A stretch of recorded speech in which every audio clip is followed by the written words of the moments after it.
when we can play under the roof, our fans get going. It was one of the loudest stadiums the last series. I expect it to be the same.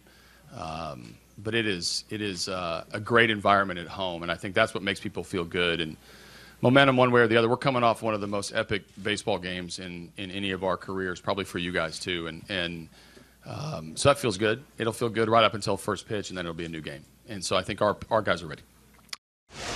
Dylan, that was Astros manager A.J. Hinch, assuming what you've seen in your MLB playoff live. Some crazy stuff, AJ, okay? World Series is tied at 1 game apiece. Game 2 was crazy. We won't go into how crazy it was compared to what you've seen before in the past. But the Astros now, after getting the split on the road in L.A., have 3 straight games in an environment that can be very friendly for the Stros. This postseason, they haven't lost a gosh darn game at Minute Maid. They're 6-0, averaging better than 5 runs per contest. The ERA is a svelte 1.17. Wow. And they're tearing the cover off the ball with that OPS at 841. Check out how the Dodgers' designated hitters have done this season compared to the rest of the National League, since now they will have a DH in their lineup in the AL yard.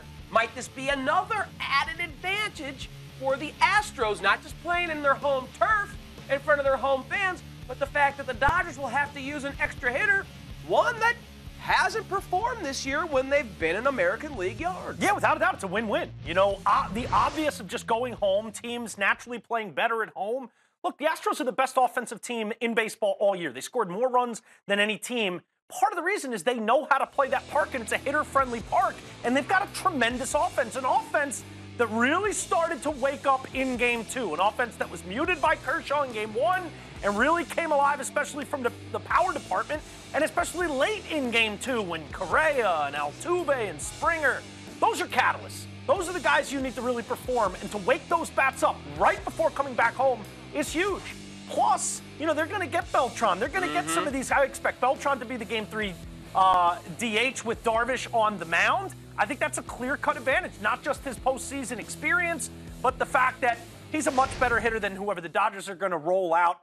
And all of a sudden, you know, you always say for the road team, you want to get that split on the road in games 1 or 2. Just win one of them, especially with the 3-in-a-row format coming back. If you can get that split in L.A., then come back to Houston where they've played undefeated baseball, where their offense has really looked better. Their pitching staff has looked night and day different, better. Right.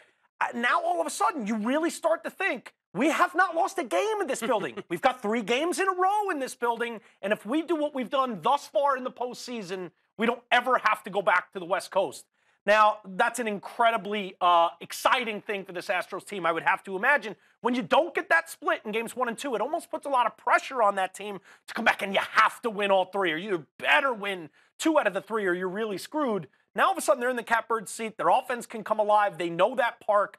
And the Dodgers and Astros, you know, sometimes in interleague, teams play each other during the year. Right. That did not happen this year. So the Dodgers have not gone to Minute Maid Park. Some of the nuances of the Crawford box, we saw it in the Yankee series. The ball can get caught up there, play off the wall in a lot of weird pinball ways.